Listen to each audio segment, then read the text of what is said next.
India's competition act 2002। तो सोचिए अगर एक कंपनी पूरे इंडिया में बिस्किट बेचे और वो बोले कि प्राइस भी हम डिसाइड करेंगे और दूसरी कंपनी मार्केट में आने भी नहीं देंगे, तो इससे क्या होगा, प्राइस जो है उस पर्टिकुलर बिस्किट का बढ़ जाएगा और क्वालिटी जो है वो गिर जाएगा। तो इसी का प्रॉब्लम को सोल्यूशन लेकर के आया है इंडिया में इंडियाज कंपटीशन एक्ट 2002 और आज इसी को हम डिस्कस करने वाले हैं बहुत डिटेल वे में। तो hello everyone, my name is शिफा शाहीन और हमारा एम है सिंप्लीफाइंग कॉमर्स। और आज के इस पावर पैक सेशन में हम कंप्लीट करने वाले इंटायर कंपटीशन एक्ट 2002 को, जो कि आपके बीकॉम, एमकॉम और यूजीसी नेट के लिए बहुत ज्यादा इंपॉर्टेंट है। तो आई विल मेक श्योर कि इस पर्टिकुलर जो टॉपिक से अब इसको पूरा वीडियो को कवर करने के बाद एक भी क्वेश्चन आपसे एग्जाम में मिस नहीं होने वाला है। ठीक है, तो चलिए सबसे पहले इसका हम डिफिनेशन देख लेते हैं कि डिफिनेशन बोलता क्या है। सबसे पहली बात, कंपटीशन होती क्या है। कंपटीशन का मतलब होता है जब दो या उससे ज्यादा कंपनीज कस्टमर को अट्रैक्ट करने के लिए compete करती है। ठीक है, फॉर एग्जाम्पल मान लीजिए जियो वर्सेस जो है एयरटेल हो गया आपका, और आप फ्लिपकार्ट वर्सेस अमेजोन ले सकते हैं, कोका कोला वर्सेस पेप्सी ले सकते हैं। तो कंपटीशन होना जो है ना वो अच्छी बात होती है। क्यों अच्छी बात होती है, इससे जो है ना प्राइस कम होते हैं, प्रोडक्ट की क्वालिटी जो है वो इम्प्रूव होती है और कस्टमर को जो है ना चॉइस का ऑप्शन भी मिलता है। उनके पास बहुत सारे जो है क्वांटिटी में प्रोडक्ट अवेलेबल होते हैं, तो वो कंपेयर करके अपने मर्जी से जो है वो प्रोडक्ट ले सकते हैं। ठीक है, तो इसका डिफिनेशन क्या कहता है हमारा, तो देखिए इसका डिफिनेशन तो बहुत छोटा सा है लेकिन इसके अंदर बहुत ज्यादा कीवर्ड्स है, तो उसके हम वन बाय वन अच्छे से समझेंगे। सबसे पहले क्या कहता है, प्रिवेंट एंटी कॉम्पिटिटिव एग्रीमेंट्स। इसका मतलब क्या होता है, मिलकर कंपटीशन को खत्म करना। तो सबसे पहले समझते हैं हम ये बोलना क्या चाहता है कि इमेजिन करिए कि एक सिटी में 5 जो है वो मोबाइल की शॉप है। ठीक है, मोबाइल की शॉप है 5। नॉर्मली सब अलग अलग प्राइस पर फोन बेचते हैं और कस्टमर जो है जो उसको सस्ता जो है शॉप में जो भी मोबाइल मिलता है वहां से वो परचेस कर लेता है।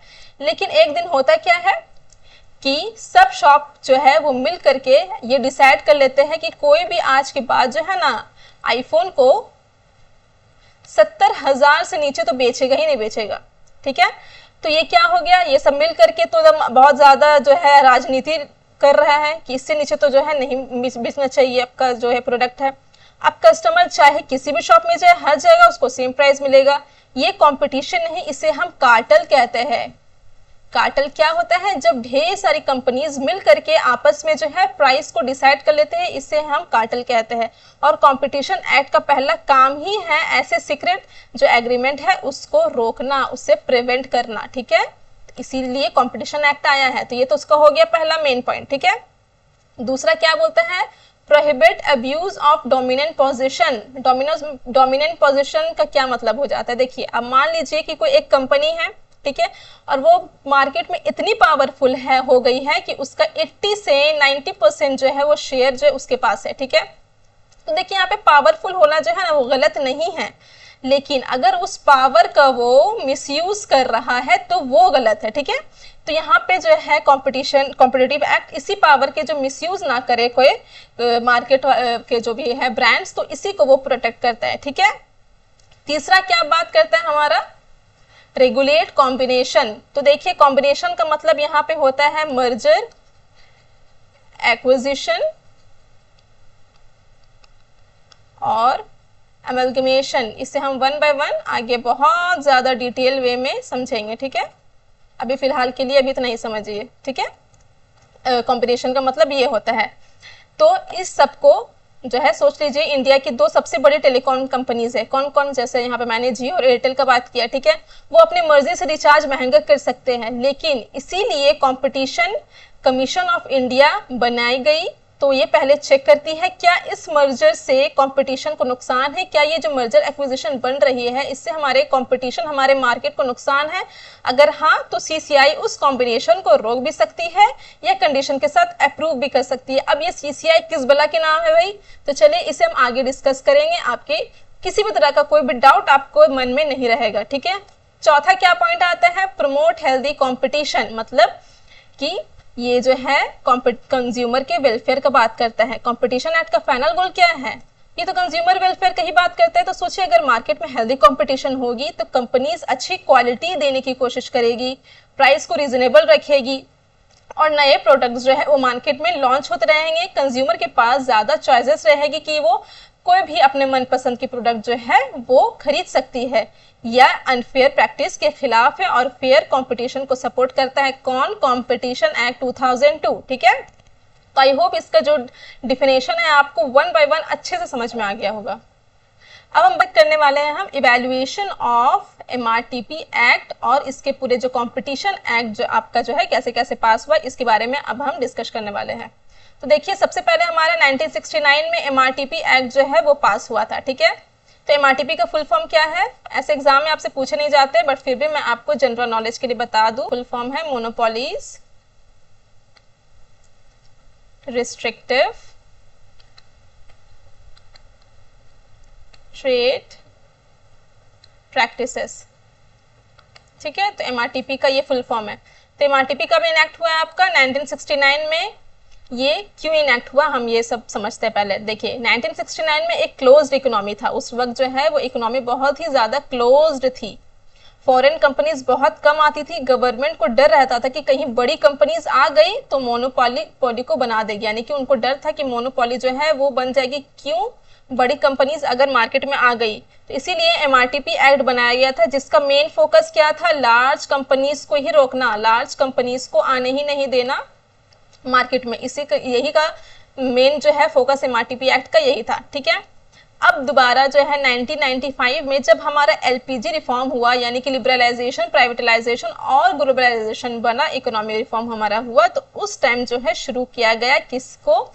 जो है बहुत सारे बाहर की जो कंपनीज है, फॉरेन की कंपनीज जो है वो इंडिया में आने लगी, जैसे सैमसंग, LG, होंडा और भी बहुत सारी जो फॉरेन कंपनीज है वो इंडिया में आने लगी और मार्केट में कंपटीशन जो है वो बहुत ज़्यादा इंक्रीज हो गया। ठीक है, अब गवर्नमेंट को ये समझ आ गया था कि सिर्फ बड़ी कंपनी होना प्रॉब्लम नहीं है, प्रॉब्लम तब है जब कंपनी अपने पावर का गलत इस्तेमाल करे। ठीक है, तो यहाँ पे ये रिफॉर्म हुआ। उसके बाद आपका आया 1999 में रघवन कमेटी अपॉइंटेड, यानी कि SVS जो है रघवन कमेटी जो है वो बनाई गई। इस कमेटी का रिकमेंड क्या था कि MRTP एक्ट को जो है वो रिप्लेस किया जाए। किसे रिप्लेस किया जाए? MRTP एक्ट को। और क्या इसका था?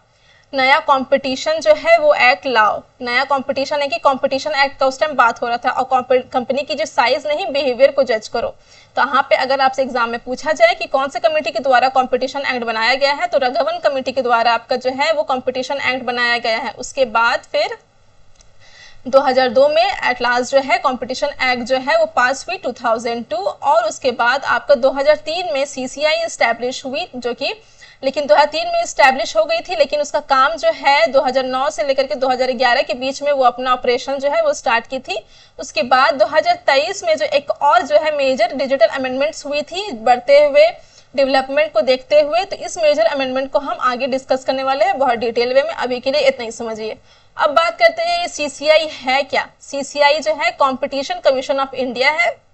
ये एक स्टैट्यूटरी अथॉरिटी है, यानी कि पार्लियामेंट के द्वारा पास किया गया है। एस्टैब्लिश क्यों हुआ था? कंपटीशन एक्ट के लिए। ठीक है, इसका प्राइमरी रोल क्या है? प्रमोट करना एंड मेंटेन करना fair competition in Indian market. ठीक है, और ये प्रिवेंट करती है किससे? एंटी कॉम्पिटिटिव प्रैक्टिस से, सच एज मोनोपोली। मोनोपोली क्या हो जाता है? जब एक कंपनी जो है सिर्फ और सिर्फ पूरे मार्केट को कंट्रोल करे। और प्राइस फिक्सिंग को ये जो है प्रिवेंट करती है। कार्टल्स, जो कि मैंने आपको कार्टल बता दिया क्या होता है। और abuse of dominant position. Dominant position क्या होता है आगे हम डिस्कस करने वाले बहुत डिटेल में। And other unfair trade practices को ये जो है वो प्रिवेंट करती है और प्रोटेक्ट करती है किसी कंज्यूमर इंटरेस्ट, और इंश्योर करती है कि फ्रीडम से जो है इंडिया में ट्रेड हो, किसी तरह का कोई भी बाधा इसमें रुकावट ना आए। अब बात करते हैं हम अपील अगेंस्ट CCI। और डरियाने की मान लीजिए किसी को कोई प्रॉब्लम होती है तो वो CCI के पास जाकर के कंप्लेन करता है। ठीक है, लेकिन अगर CCI के ऑर्डर से भी कोई खुश नहीं है तो फिर क्या करे, तो इसी में हम डिस्कस करने वाले। देखिए, 2017 तक अगर किसी भी पर्सन को किसी भी तरह का कोई भी प्रॉब्लम होता था, aggrieved by an order of the CCI could file an appeal before the competition complete act compact, यानी किसी भी तरह का जो है प्रॉब्लम होता था तो वो कॉम्पैक्ट को जो है वो अपील करता था। लेकिन 2017 में जो है कॉम्पैक्ट को एबॉलिश यानी कि बंद कर दिया गया और इसके सारे फंक्शंस को ट्रांसफर कर दिया गया किसके पास? नेशनल कंपनी लॉ ट्रिब्यूनल यानी कि NCLAT के पास। ठीक है, तो अब अगर if any person is dissatisfied with a CCI order, अगर कोई भी पर्सन डिससेटिस्फाइड है सीसीआई के ऑर्डर से, तो वो फाइल कर सकते हैं अपने अपील नेक्लाट को within 60 days from the date of CCI order. यानी कि सीसीआई का जो आपने मान लीजिए सीसीआई को कंप्लेन किया, उसका उसका जो भी आपका रिजल्ट आया पसंद आपको नहीं आया, तो फिर आप एनक्लाट को विद इन 60 डेज के अंदर जो है अपील कर सकते हैं। और तब पर भी अगर आप एनक्लाट का भी जो है डिसीजन से खुश नहीं है, स्टिल डिससेटिस्फाइड, तो फिर आप जो है जाएंगे कहाँ पे, सुप्रीम कोर्ट के पास within 60 days from the date of NCLAT का ऑर्डर। एनक्लाट का जो ऑर्डर आ गया, आप सेटिस्फाइड नहीं है, तो फिर आप जाएंगे कहाँ पे, सुप्रीम कोर्ट के पास। वहां जाकर के आप अपील देंगे कि मुझे जो है सेटिस्फैक्शन नहीं हुई है, ना सीसीआई से हुई है, ना एनक्लाट से हुई है, तो मैं लास्ट आपके पास आ रही हूँ। और जो सुप्रीम कोर्ट है वो लास्ट होता है, भैया आपके जो प्रॉब्लम का सोल्यूशन निकालेंगे। ठीक है, तो आई होप ये आपको बहुत अच्छे से क्लियर है। अब बात करते हैं हम मेजर डिफरेंस की। क्या चीज का मेजर डिफरेंस? एमआरटीपी एक्ट और कंपटीशन एक्ट की। ठीक है, तो देखिए एमआरटीपी एक्ट क्यों बनाया गया था? मोनोपोलीज को कंट्रोल करने के लिए, ताकि कोई भी बड़ी कंपनीज इंडिया में ना आ पाए। और कंपटीशन एक्ट क्यों क्या बनाया गया? प्रमोट करने के लिए कंपटीशन को, ज्यादा से ज्यादा कंपटीटर आए और जो है बहुत सारे तरह के ब्रांड और प्रोडक्ट को बनाए। इसमें कंपनीज की साइज की बात की गई एमआरटीपी में, कि कोई बड़ी कंपनीज ना आ जाए। यहाँ पे कंपनी की बिहेवियर की बात की कि कंपनी जो है वो अच्छे से बिहेव करे, किसी के साथ जो अनफेयर प्रैक्टिस ना करे कस्टमर के साथ। एमआरटीपी में लिमिटेड पावर्स थे और कंपटीशन एक्ट के पास ज्यादा पावर है, इन्वेस्टिगेटिव पावर भी है। इसमें कोई भी मर्जर रेगुलेशन का है जो है रूल्स रेगुलेशंस नहीं था इसमें, लेकिन रेगुलेशन का मर्जर और एक्विजिशन का इसमें रूल्स है। यहाँ पे कंज्यूमर का जो प्रोटेक्शन है वो बहुत कमजोर था, लेकिन यहाँ पे जो मेन ऑब्जेक्टिव ही है कंज्यूमर की प्रोटेक्शन का। ठीक है, तो old economy require restrictive large business, यानी कि पहला का जो इकोनॉमी था एमआरटीपी एक्ट था वो रिस्ट्रिक्ट करता था क्या? बड़े बड़े बिजनेस को, कि वो आए ही ना हमारे कंट्री में। और जो न्यू इकोनॉमी है वो प्रमोट करते हैं क्या? कंपटीशन को। कैसे कंपटीशन को? फेयर कंपटीशन को। ठीक है, अब हम बात करते हैं मेजर ऑब्जेक्टिव्स क्या थे कंपटीशन एक्ट के। ठीक है, तो देखिए सबसे पहला है प्रमोट कंपटीशन, यानी कंपटीशन बढ़ेगा तो क्या होगा?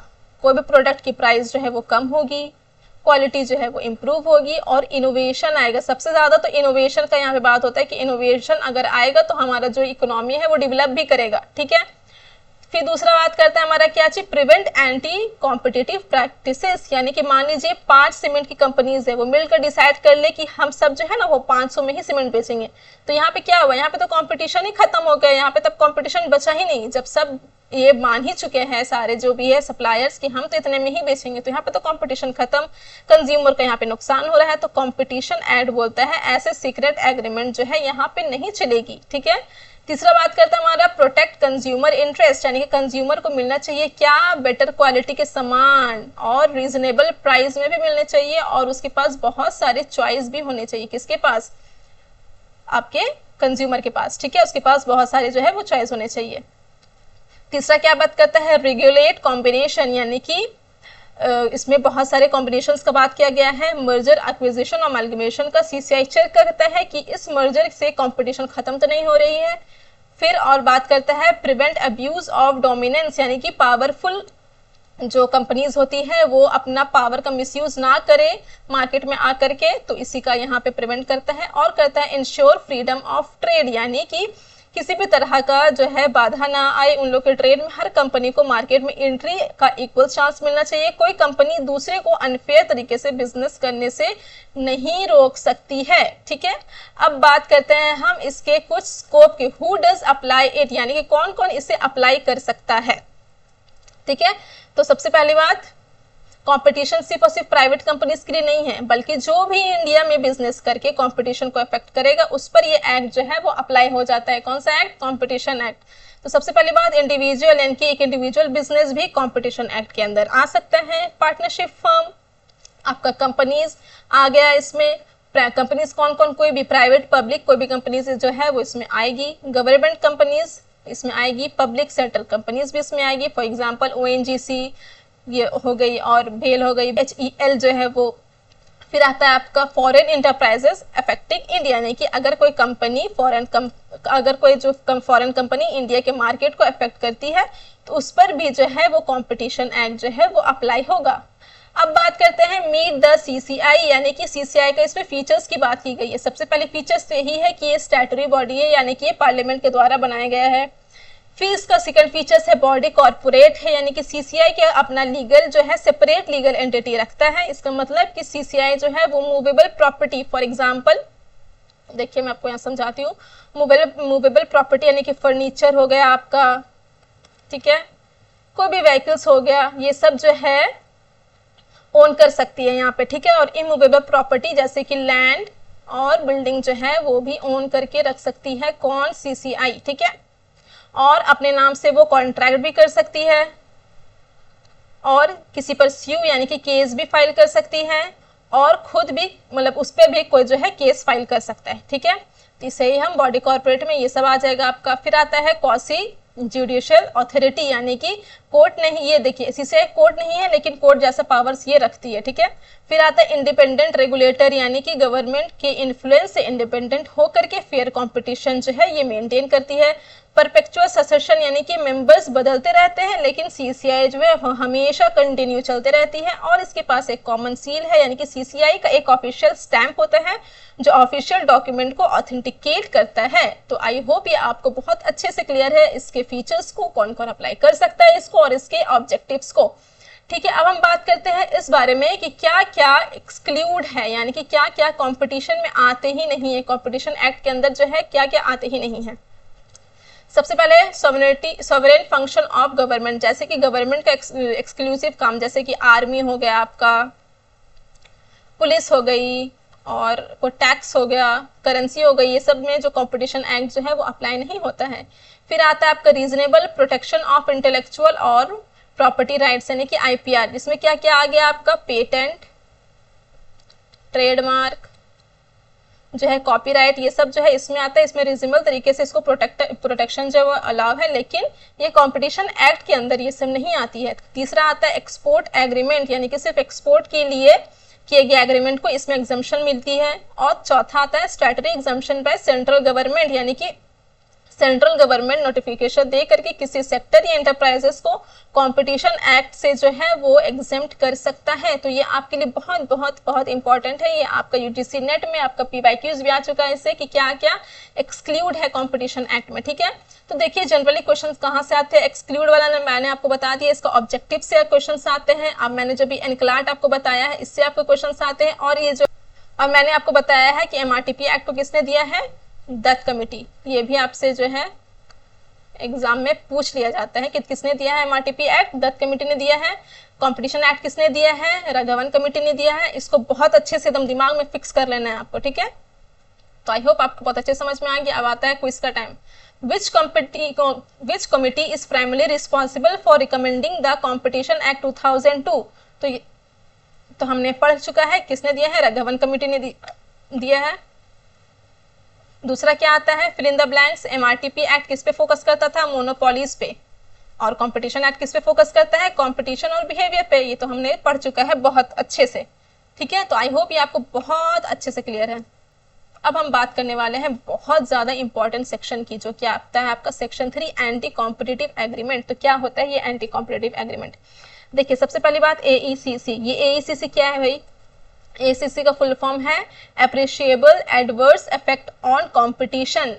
तो ये क्या, इसका डिफिनेशन क्या है, ये बोलता क्या है। सबसे पहले देखिए, if 2+ companies secretly agree to reduce competition and harm consumer it is illegal, यानी कि 2 से ज्यादा जो बिजनेस है वो मिल करके खुद से जो सीक्रेटली चुपके चुपके जो है ना कोई भी कंपटीशन को रिड्यूस कर देती है और जो कंज्यूमर को हार्म पहुंचाने की कोशिश करती है, तो ये इलीगल है। और इसे ही जो हम एडवर्स जो appreciable adverse effect of competition कहते हैं। तो देखिए ये कंपटीशन जरूरी नहीं है ये एग्रीमेंट जो है रिटर्न में ही हो, बहुत बार जो है वो सिर्फ वर्बल यानी कि बोल करके भी हो सकती है, बहुत बार इशारे से भी हो सकती है। बहुत सारे आपने देखा होगा सप्लायर जो इशारे इशारे में बोल रही है फिंगर से कि इतने में नहीं इतने में देना है, इतने में नहीं इतने में देना है, ठीक है। तो ये जो है वो भी आपका अप्रिशिएबल एडवर्स इफेक्ट ही माना जाएगा कंपटीशन का, जो कि आपका कंपटीशन एक्ट 2002 जो है इस चीज से हम कंज्यूमर्स को प्रिवेंट करता है, ठीक है। बहुत ज्यादा प्रोहिबिट है ये सब करना।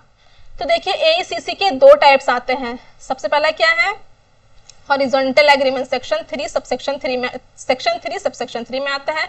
तो हॉरिजॉन्टल एग्रीमेंट क्या होता है, जब सेम लेवल पे जो कॉम्पिटिटर्स जो है वो टाई अप एग्रीमेंट कर लेते हैं। फॉर एग्जांपल देखिए, जियो हो गई, एयरटेल हो गई, वोडाफोन हो गया, तो ये सब जो है कंपटीशन जो है, कॉम्पिटिटर्स जो है मिल जाते हैं और ये मिल करके प्राइस को जो है वो फिक्स कर देते हैं, तो ये हॉरिजॉन्टल एग्रीमेंट में आता है।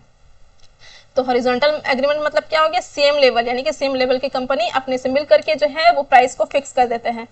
फिर दूसरा आता है आपका वर्टिकल एग्रीमेंट, जो कि सेक्शन 3 सबसेक्शन 4 में आता है। इसमें क्या होता है, businesses at different supply chain level, यानी कि इसमें देखिए डिफरेंट लेवल की यहाँ पे बात होती है। फॉर एग्जाम्पल देखिए, मैन्युफैक्चर है मान लीजिए, ठीक है, मैन्युफैक्चर के नीचे कौन आता है, होलसेलर, होलसेलर आ गया आपका, उससे नीचे कौन आता है, रिटेलर आ गया आपका।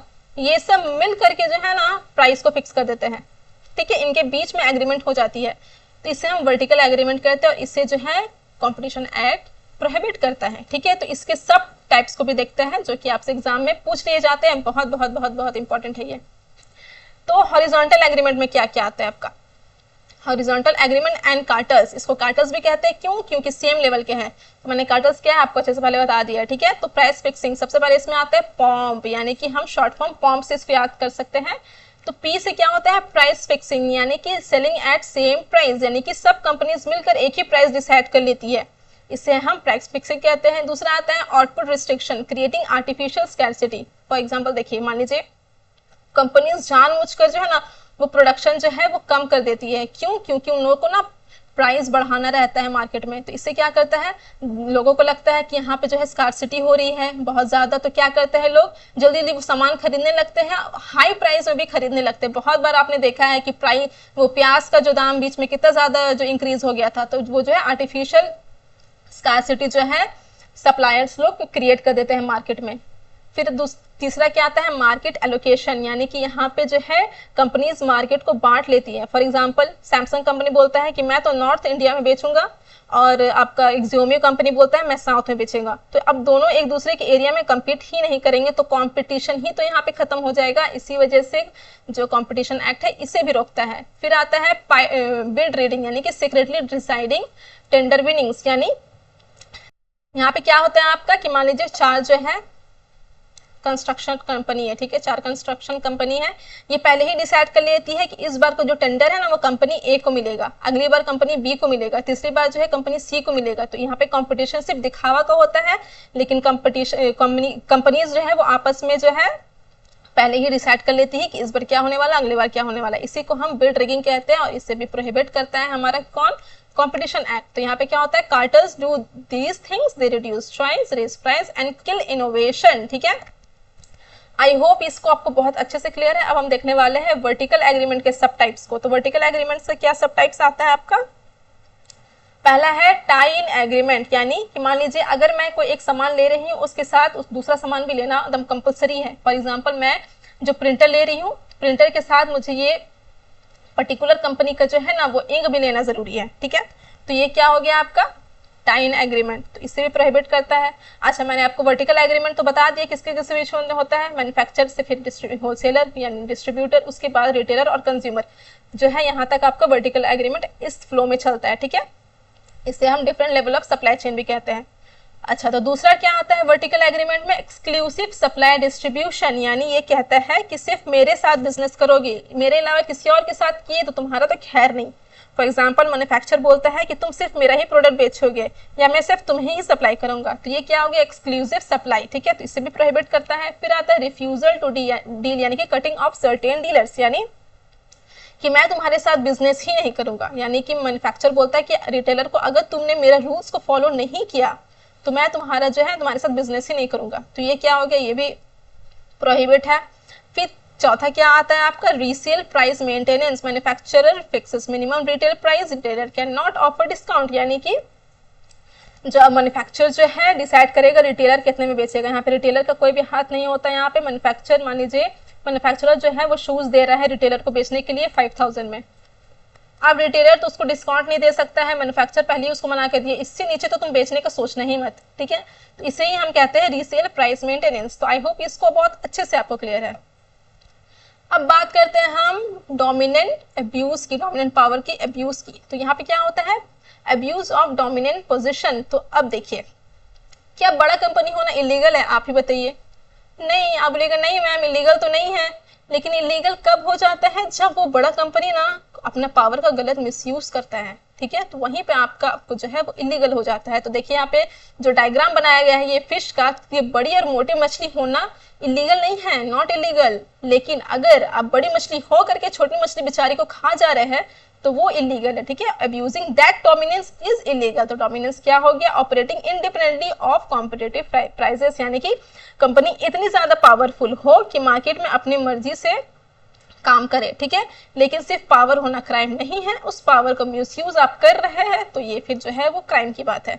अब देखिए इसमें टाइप्स ऑफ अब्यूज आते हैं कि कौन कौन तरीके से अब्यूज हो सकता है। सबसे पहली बात अनफेयर प्राइस। तो ये क्या होता है, चार्जिंग एक्सेसिव जो प्राइस है, मान लीजिए कि प्रोडक्ट, ठीक है, उसके वैल्यू से ज्यादा ही आप जो है उसका प्राइस चार्ज करें, तो ये तो अनफेयर हो गया। फिर आता है predatory pricing, selling below cost of killing rivals then raising price, यानी कि मान लीजिए पहले जो आप कोई सामान है, ठीक है, आप उसको इतने सस्ते में बेच रहे हैं कि कॉम्पिटिटर्स जो है आए हुए बेचारे नए जो कॉम्पिटिटर्स आए हुए हैं उसी को भगा दे रहे हैं, तो बाद में जब कॉम्पिटिटर्स चला जा रहा है आप उसका प्राइस को हाई कर दे रहे हैं, तो ये प्रेडेटरी प्राइस इसी को कहते हैं।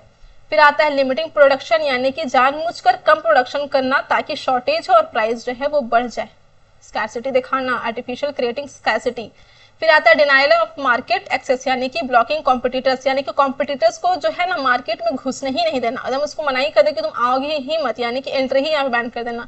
फिर आता है टाइंग एंड लेवरेजिंग, यहाँ पे using power in market A to win market B, यानी कि एक मार्केट की पावर यूज करके दूसरे मार्केट पर जो है वो कब्जा कर लेना। फॉर एग्जाम्पल मान लीजिए कंपनी ए बोलती है, कंपनी है ये ऑनलाइन शॉपिंग जो है वो करती है और बहुत ज़्यादा पावरफुल है, और ये बोलती है अगर तुम मेरा ऑनलाइन शॉपिंग प्लेटफॉर्म को यूज़ करना चाहते हो तो मेरा ही पेमेंट जो ऐप है इसी के थ्रू तुमको जो है काम करना पड़ेगा, इसके अलावा किसी में से तुम पेमेंट जो है वो नहीं कर सकते। तो ऐसा करना गलत बात है, ठीक है, टाइंग एंड लेवरेजिंग करना गलत बात है, ठीक है। तो आई होप ये भी आपको बहुत अच्छे से क्लियर है। अब आता है एक छोटा सा सिनेरियो। तो क्या है सिनेरियो में, देखते हैं हम। 4 competing cement companies secretly agree to sell every bag of cement for exactly 450 to maximize their profit preventing any price competition, यानी कि 4 सीमेंट की कंपनीज जो है वो सीक्रेटली डिसाइड करती है कि हम जो है ना 450 के ही जो है चार्ज करेंगे सीमेंट, जो है इससे नीचे तो हम चार्ज करेंगे ही नहीं।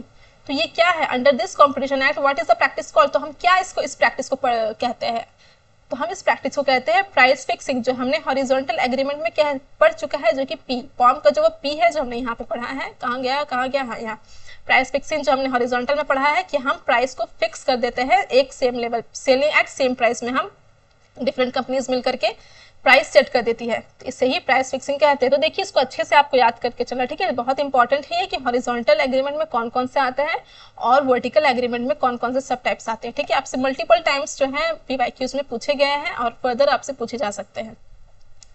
अब बात करते हैं हम डेफिनेशन सेक्शन 5 की, जो बहुत इंपॉर्टेंट है, जो कि आपको डिफाइन करता है कॉम्बिनेशन। अब फाइनली हम यहाँ समझेंगे एक्विजिशन, मर्जर और एमलगमेशन के बीच का मेजर डिफरेंस। तो देखिए एक्विजिशन क्या होती है, जब एक कंपनी दूसरी कंपनी को पूरी की पूरी खरीद लेती है, ठीक है, मान लीजिए कंपनी ए है, यहाँ पे मैं एक्विजिशन का आपका एग्जांपल दे रही हूँ, ठीक है, मान लीजिए कंपनी ए है और कंपनी ए ने कंपनी बी को खरीद लिया, इसे हम एक्विजिशन कहते हैं, ठीक है, एक्विजिशन यानी कि खरीद लेना। अब बात करते हैं यहाँ पे मर्जर की।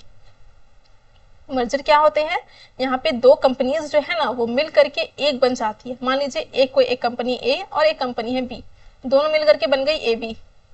अब बात करते हैं एमलगमेशन की। एमलगमेशन क्या कहता है हमारा,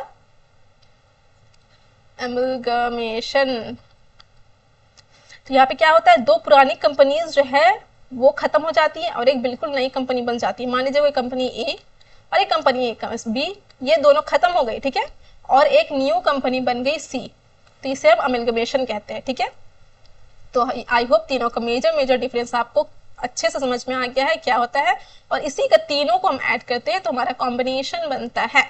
तो मसला है क्या इसमें, आखिर यहाँ पे ये बात आती है। तो देखिए सेक्शन 5 बात करता है हमारा कॉम्बिनेशन का और सेक्शन 6 बात करता है हमारा रेगुलेशन का, यानी कि डिसाइड करता है कि कॉम्बिनेशन अलाउ है या नहीं, ठीक है। तो मान लीजिए कंपनी जो है ए है और कंपनी बी है वो मर्ज होना चाहती है, तो सीसीआई उससे पूछेगा। मान लीजिए यहाँ का जो एग्जांपल है हमने देखा, मर्जर में कंपनी और जो कंपनी बी जो है वो मर्ज होना चाहती है, तो इससे जो है सीसीआई पूछेगा। एक क्वेश्चन पूछता है क्या इस मर्जर से मार्केट में कंपटीशन जो है वो कम होगी? अगर आंसर नो है तो यहाँ पे कॉम्बिनेशन जो है वो अलाउ हो जाता है, और अगर यहाँ पे आंसर जो है यस आपका होता है तो यहाँ पे आपको कॉम्बिनेशन वाइड हो जाता है, यानी कि आप यहाँ पे मर्जर नहीं कर सकते, यहाँ पे आपको सीसीआई जो है वो अलाउ नहीं करेगा। यहाँ पे कौन सा केस आ जाता है आपका AEC वाला जो केस हमने पढ़ चुका है वो यहाँ पे अलाउ आ जाता है, जो कि आप यहाँ पे नहीं कर सकते मर्जर, अगर आपका मर्जर होने से कंपटीशन में किसी भी तरह का इफेक्ट आ रहा है तो। अब बात करते हैं यहाँ पे if it cause ACC it is void, तो यहाँ पे हम थ्रेशोल्ड की बात करते हैं। थ्रेशोल्ड क्या है? Filing threshold India. तो यहाँ पे क्या, एसेट्स अगर आपका 2500 करोड़ से ज्यादा है और अगर टर्नओवर आप 7500 करोड़ से ज्यादा है तो आपको सीसीआई को इन्फॉर्म करना पड़ेगा, ठीक है, तो तभी आप जो है आगे रेगुलेट कर सकते हैं। तो यहाँ पे क्या है, 2023 में जो अमेंडमेंट हुई थी, जो मैंने आपको बताया था कि 2023 में बहुत सारे मेजर अमेंडमेंट्स हुई थी, तो इसी में हमारा जो है यहाँ पे 2000 करोड़ का जो इंक्रीज हो गया था, ठीक है। तो चलिए, आई होप ये आपको अच्छे से क्लियर है। अब हम बात करते हैं सेक्शन 9 की, जो कि ये बात करता है how CCI investigate a combination, यानी कि यहाँ पे कॉम्बिनेशन का जो हमने बात किया है तो सीसीआई कैसे इन्वेस्टिगेट करता है। तो सबसे पहला स्टेप आता है notification receive and CCI form, यानी कि प्राइमा फेशी ओपिनियन, यानी कि सेक्शन 6 यहाँ बताता है कि कॉम्बिनेशन अलाउ है या नहीं, और सेक्शन 29 बताता है कि सीसीआई डिसाइड करेगा कि कैसे जो है वो कॉम्पोजिशन कर सकती है, ठीक है। तो पहला क्या आ गया, प्राइमा फेस ओपिनियन। इसमें हम जो कंपनी बोलती है, मान लीजिए यहाँ पे कंपनी है, ठीक है, वो बोलती है सर जी मुझे ना मर्जर होना है। कंपनी है, मान लीजिए बोलती है मुझे ना मर्जर होना है, किसे बोलती है? सीसीआई को बोलती है सर जी मुझे मर्जर होना है। तो सीसीआई जो एप्लीकेशन देखकर पहले चेक करेगा और पहली नजर में अगर उसको कोई भी तरह का प्रॉब्लम लग रहा है, अगर सीसीआई को प्रॉब्लम लग रहा है तो ये कहती है कि प्राइमा फेस ओपिनियन, यानी कि प्रॉब्लम इसमें दिख रहा है तो यहाँ पे डायरेक्ट जो है अप्रूवल मिल जाएगा। अगर प्रॉब्लम नहीं दिखा, अगर मान लीजिए सीसीआई को किसी भी तरह का प्रॉब्लम जो है वो नहीं दिखा तो उसको अप्रूवल मिल जाएगा, वो आगे जाकर के मर्जर कर सकती है। और अगर उसको प्रॉब्लम दिख गया तो यहाँ पे इन्वेस्टिगेशन शुरू होगी। तो इसे हम कहते हैं प्राइमा फेशी ओपिनियन, यानी कि फर्स्ट इंप्रेशन। अगर नो कंसर्न है, कोई भी तरह का दिक्कत नहीं है तो अप्रूव्ड, और अगर कंसर्न है तो आगे प्रोसीजर जाएगा। दूसरा प्रोसीजर क्या है, show cause notice issued to parties, यानी कि अगर डॉट हुआ सीसीआई को कंपनी के नोटिस भेजता है उस टाइम, तो सीसीआई बोलता है कि एक्सप्लेन करो कि ये मर्जर कंपटीशन को नुकसान क्यों नहीं पहुंचाएगी। ये जो हमने मर्जर कर रहा है तो सीसीआई बोलता है कि तुम्हारे मर्जर से हमारे कंपटीशन में क्यों नहीं नुकसान होगा, तुम मुझे एक्सप्लेन करो। इसको कहते हैं शो कॉज नोटिस, यानी कि यहाँ पे रीजन बताने को कहता है सीसीआई जो कंपनीज को जो मर्ज होना चाहती है। अब जो थर्ड स्टेप है वो बात करते हैं public detail publish to invite objection, यानी अब सीसीआई पब्लिक को भी बताता है कि ये जो है मर्जर, ये जो कंपनीज हैं वो मर्जर होना चाहती है। अगर किसी कंपटीटर या कस्टमर या पब्लिक को लगता है कि इससे किसी तरह का कोई प्रॉब्लम होगा तो वो ऑब्जेक्शन जो है वो डाल सकती है। चौथा बात करता है CCI evaluate market share entry barriers and innovation, यानी कि अब जो है यहाँ पे जज की तरह सब एविडेंस डालते हैं, ठीक है, जज की तरह सब एविडेंस डालते हैं कि मार्केट शेयर कितना होगा। ये चेक करता है कि मार्केट का जो भी शेयर है, देखिए यहाँ पे मार्केट का जो भी शेयर है वो कितना होगा, और चेक करते हैं कि नए कंपटीशन से मार्केट में आप पाएगी भी या नहीं, इनोवेशन पर इफेक्ट पड़ेगा क्या। अगर ये कंपनी आती है तो क्या इनोवेशन में किसी तरह का इफेक्ट पड़ेगा या कस्टमर को किसी तरह का नुकसान होगा, ये सब जो है वो चेक करती है सीसीआई, जो है वो इवेल्युएट करती है ये सब मार्केट शेयर, एंट्री बैरियर्स और इनोवेशन को। और फिफ्थ आता है फाइनल डिसीजन, यानी कि यहाँ पे जो है सीसीआई फाइनल डिसीजन लेती है। यहाँ पे 3 ऑप्शंस रहते हैं, चाहे तो वो अप्रूव कर देती है, चाहे तो कुछ कंडीशंस के साथ उसको अप्रूव करती है, मतलब उसको अलाउ करती है कि ठीक है मर्ज तुम कर लो, लेकिन ऐसा कुछ कंडीशंस है उसी के साथ तुमको ये फॉलो करना होगा तो ही तुम मर्ज कर सकते हो। तीसरा आता है कि डायरेक्टली उसके मुंह पे मना कर देती है कि नहीं तुम रिजेक्ट हो, तुम मर्जर एक्विजिशन कर ही नहीं सकते हो, क्योंकि तुम्हारे मर्जर एक्विजिशन होने से हमारे कंपटीशन में किसी तरह का इफेक्ट पड़ेगा। तो इसीलिए सीसीआई जो है वो डायरेक्ट मना कर देती है। अब बात करते हैं हम पेनल्टीज एंड इन्फोर्समेंट की। तो यहाँ पे सेक्शन 3 क्या कहता है, एंटी कॉम्पिटिटिव एग्रीमेंट, ये कि अगर कंपनीज मिल करके कंपटीशन को खत्म करने का एग्रीमेंट करती है, जैसे प्राइस फिक्सिंग और बिड रिगिंग जैसे हमने पढ़ लिया है, तो उसका पेनल्टी लगता है उस कंपनी पे up to 10% of average turnover का जो है उसको पेनल्टी लगता है। अगर कार्टल्स का केस है स्पेशल रूल में, इसमें क्या है, प्रॉफिट का 3 गुना उसको लगता है पेनल्टी, और 10% जो है वो टर्नओवर जो भी दोनों में से हाई है वो। अगर section 43 non compliance with CCI, यानी कि उसने अगर किसी ने सीसीआई का ऑर्डर या डायरेक्शन को फॉलो नहीं किया तो उसको पेनल्टी लगती है। कितना, यहाँ पे तो पेनल्टीज नहीं लिखा हुआ है, बट मैं आपको यहाँ पे बता देती हूँ कितना लगता है।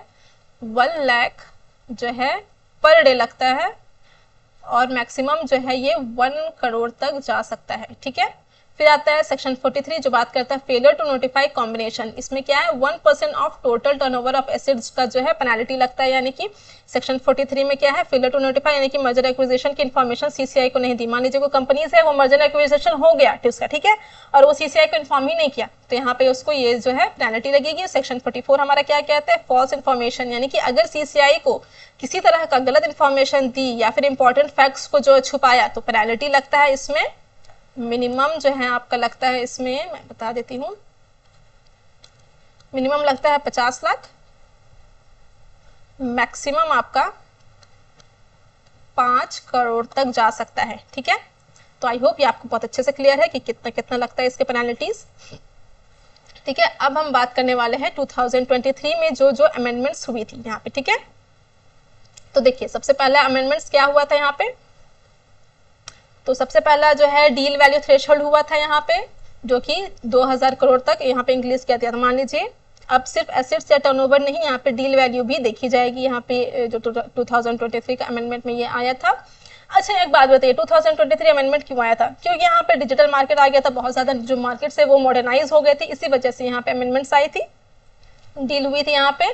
कि मान लीजिए एक स्टार्टअप का मान लीजिए एसेट्स है ₹100 करोड़, मान लीजिए उसका जो एसेट्स है, ठीक है, और गूगल उसको 200 करोड़ में 2500 करोड़ में मान लीजिए खरीदना चाहता है, तो पहले सीसीआई को नोटिस भेजेगा, गूगल जो है सीसीआई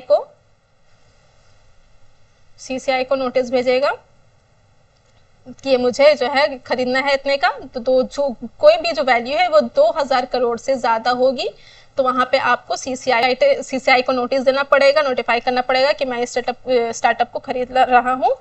तो वो उसको फिर फर्दर आगे सीसीआई का वो ऑर्डर दे या ना दे, सीसीआई पे डिपेंड करता है। फिर उसके बाद आता है हब एंड स्पोक कार्टल्स, यानी कि ये क्या होता है पहली बात, तो देखिए कार्टल में जो है वो नॉर्मली कॉम्पिटिटर जो है आपस में डायरेक्टली बात करते हैं, लेकिन हब एंड स्पोक कार्टल में कॉम्पिटिटर्स जो वो डायरेक्टली बात नहीं करते, बीच में एक मिडिल मैन को रख लेते हैं। फॉर एग्जाम्पल देखिए, मान लीजिए 3 कंपनी है ए, बी और सी, ये तीनों होटल में मिलकर के डिसाइड करते हैं कि आज जो है ना सब कुछ, आज से हम जो है वो प्राइस कोई भी प्रोडक्ट का ₹500 जो है वो चार्ज करेंगे। तो ये नॉर्मल केस में हो गया, ये लोग जो है मिलकर के डिसाइड कर लिया। अब कार्टल और हब में क्या होता है कि मान लीजिए ए, बी और सी ये तीनों डायरेक्टली नहीं मिलते उस होटल में, वो ना एक जो डिस्ट्रीब्यूटर को हायर करते हैं, मान लीजिए कोई एक्स डिस्ट्रीब्यूटर है, इसको हायर करते हैं और सब ना इसको जा करके बोलते हैं कि हम ना प्राइस चार्ज करने वाले हैं 500। तो यहाँ पे क्या हो गया, बीच में एक जो है वो डिस्ट्रीब्यूटर यानी कि मिडिल मैन आ गया, और इसी के थ्रू जो है वो सब जो है बात को इधर से उधर पहुंचा रहा है। तो यहाँ पे क्या होता है, जो डिस्ट्रीब्यूटर है इससे भी पकड़ लिया जाता है, कब, सीसीआई जो है इस पे भी फाइन लगा देता है। अगर किसी को पता चल गया सीसीआई को कि बीच में डिस्ट्रीब्यूटर है, कोई मिडिल मैन है, तो इस पे भी पेनल्टी चार्ज हो जाती है। और नॉर्मल केस में जो कंपनी के जो ओनर्स रहते हैं उसी पे चार्ज होती है। ठीक है, तो I hope hub and spoke cartels आपको अच्छे से क्लियर हो गया। Punishers indirectly coordination through an intermediate, ठीक है, तो यहाँ पे इसका बात करता है। और उसके बाद फिर बात होता है हमारा फास्टर मर्जर, यानी कि पहले रिव्यू टाइमलाइन सिग्निफिकेंटली शॉर्टन, यानी कि सीसीआई मर्जर केस जो है वो जल्दी डिसाइड करेगी। पहले अप्रूवल में ज्यादा टाइम लगता था, अब जो भी प्रोसेस है वो बहुत ज्यादा फास्ट होता है। चौथा आता है हमारा सेटलमेंट एंड कमिटमेंट, यानी कि enterprises can offer fixes to avoid heavy litigation, यानी कि कंपनी अपनी गलती सुधारने का प्रॉमिस कर सकती है। फॉर एग्जांपल सीसीआई जो है मान लीजिए बोलता है कि तो तुम जो है कॉम्पिटिटर्स जो, मान लीजिए यहाँ पे सीसीआई है, वो कंपनी को कह रहा है कि तुम ना कॉम्पिटिटर्स जो है वो वायलेट कर रही हो, कंपटीशन को वायलेट कर रही हो तुम कंपनी, जो कोई एक कंपनी है। तो अब जो ये कंपनी बोलती है माफ कर दीजिए सर जी, आगे से नहीं होगा, ठीक है, मुझे माफ कर दीजिए, आगे से मैं ऐसा गलती नहीं करूंगा, तो यहाँ पे CCI अगर सेटिस्फाई हो जाती है उसके माफी से, तो यहाँ पे लंबे इन्वेस्टिगेशन की जरूरत नहीं होती है, उसको वहां पे सेटिस्फाई होकर के वहां पे जो मामला रफा दफा कर दिया जाता है।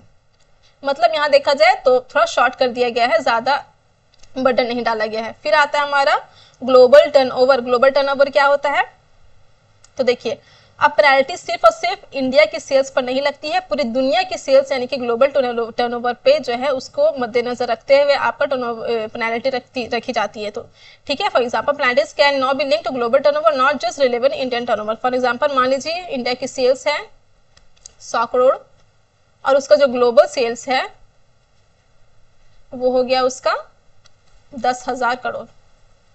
तो अब पेनल्टी जो है अगर किसी तरह का कोई गलती कर रही है तो जो पेनल्टी जो है वो ग्लोबल टर्नओवर के बेसिस पे भी कैलकुलेट हो सकता है, यानी कि अब उसी में होगा। ठीक है, तो आई होप इसका अच्छे से आपको क्लियर है कि कौन कौन सा जो 2023 में अमेंडमेंट हुई है। आपको अच्छे से याद रखना है क्योंकि एग्जाम में आपसे हमेशा ये पूछ लिए जाते हैं। क्या है, डील वैल्यू थ्रेशहोल्ड, सब हब एंड स्पोक कार्टर्स, तीसरा है फास्टर जो मर्जर हो गया है, सेटलमेंट एंड कमिटी जो हो गया है यहाँ पे, और ग्लोबल टर्नओवर पे अब पेनल्टी लगेगी। ठीक है, अब जो है आपका कंपटीशन एक्ट 2002 जो है यहाँ पे खत्म होता है। आपको बहुत बहुत मुबारक हो।